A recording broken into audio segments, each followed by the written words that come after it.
ஏன் பிரெக்னன்சி டைம்ல haemoglobin level அதிகமா இருக்கணும்னு சொல்றாங்க?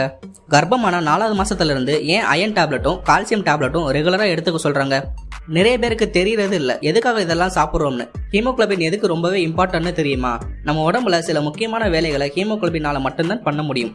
அது இல்லைன்னா நினைச்சு கூட பார்க்க முடியாத அளவுக்கு நம்ம உடம்பு ரொம்பவே மாறிடும். இதை இன்க்ரீஸ் பண்றதுக்கு என்ன உணவுகள் சாப்பிடலாம், ரத்த சோகை வராம இருக்கிறதுக்கு என்னென்ன பண்ணலாம்ங்கறத பத்தி இந்த வீடியோல தெளிவா பார்க்க போறோம். இந்த வீடியோ உங்களுக்கு இல்லைனாலும் வேற யாருக்காவது யூஸ் ஆகும். சோ அவங்களுக்கு ஷேர் பண்ணுங்க.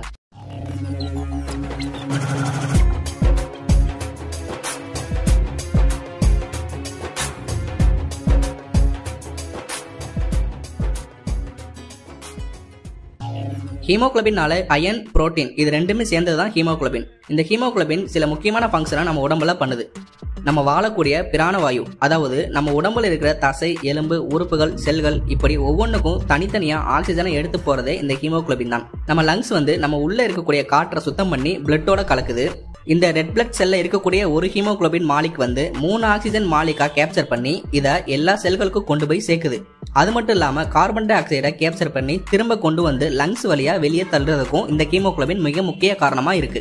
இப்படி நம்ம உடம்புக்கு தேவையான அத்தியாவசியமான மூச்சு காற்றையே மூலவருக்கு கொண்டு போய் சேர்க்கிறது இந்த ஹீமோகுளோபினோட வேலை தான். இப்படி இருக்கிற ஹீமோகுளோபின் லெவல் குறைய ஆரம்பிக்கும் போது என்ன பண்ணுன்னு பாத்தீங்கன்னா, நம்ம உடம்புல ஆக்சிஜன் லெவலை கம்மியாகும். ஏன்டா உன் உடம்பு இவ்வளவு வீக்கா இருக்கு, அடிக்கடி ஏன் உனக்கு உடம்பு சரியில்லாம போகுதுன்னு நிறைய பேர் சொல்லுவாங்க. ஹெச்பி ரொம்ப கம்மியாயிருச்சுன்னா பாடி ரொம்பவே டயர்ட் ஆகிரும். பொதுவாவே மனுஷனுக்கு ஹீமோகுளோபின் எவ்வளவு இருக்கணும் தெரியுமா? ஆண்களுக்கு 13 கிராம்ல இருந்து 18 கிராம்ஸ் வரைக்கும் இருக்கணும். பெண்களுக்கு 11 கிராம்ஸ்ல இருந்து 16 கிராம்ஸ் வரைக்கும் இருக்கணும். இதுல 9 கிராம்ஸுக்கும் கீழே போயிருச்சுன்னா உடம்புல சில அறிகுறிகள் மூலமா நம்ம தெரிஞ்சுக்கலாம். உடல் சோர்வு, ரொம்ப தூரம் நடக்க முடியாது, மூச்சு வாங்கும், தலை சுத்தும், தோள்கள் எல்லாம் சுருங்கி போயிரும், ஒரு வேலையில கான்சென்ட்ரேஷன் பண்றதுக்கே ரொம்ப கடினமா இருக்கும். இதெல்லாம் அனிமியாவோட அறிகுறி தான். இதை தான் ரத்த சோகைன்னு சொல்றோம். பிரெக்னன்சி டைம்ல 10 கிராம் வரைக்கும் இருக்கிற ஹீமோகுளோபின் 7வது மாசத்துல இருந்து 8 கிராம் 7 கிராம்னு குறைய ஆரம்பிச்சிடும். சோ அதனாலதான் 4வது மாசத்துல இருந்தே டாக்டர்ஸ் அயன் டேப்லெட் கொடுக்குறாங்க. இதை ரெகுலரா எடுக்கும்போது 7வது 8வது மாசத்துல ஹீமோகுளோபின் லெவல் பேலன்ஸா இருக்கும். இதுல ரொம்பவே முக்கியமான விஷயம், இந்த அயன் டேப்லெட்டை சாப்பிடும் போது எடுத்துக்கோங்கன்னு சொல்லுவாங்க. காரணம் என்னன்னா, டேப்லெட்டோட அப்சர்ப்ஷன், உள்வாங்குற சக்தி அதிகமா இருக்குமாம்.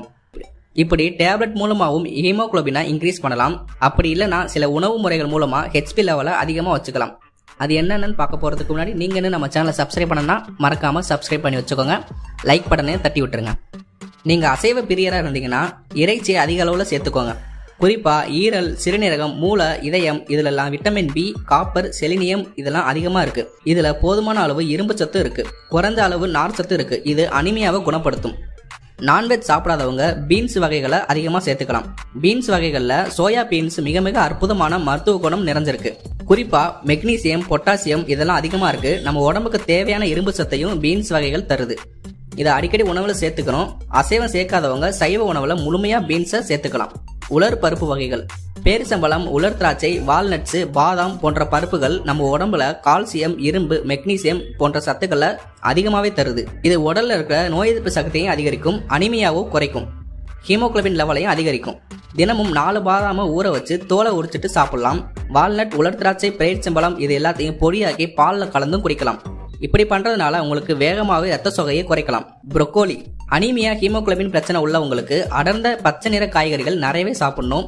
அந்த வகையில புரோக்கோலி அதிகமா சேர்த்துக்கலாம். இதுல நிறைய சத்துக்கள் இருக்கு. இரும்பு சத்து குறைபாடு உள்ளவங்க இதை எப்பயாவது சாப்பிடலாம். புற்றுநோயை தடுக்கிற சக்தி இந்த புரோக்கோலிக்கு இருக்கு.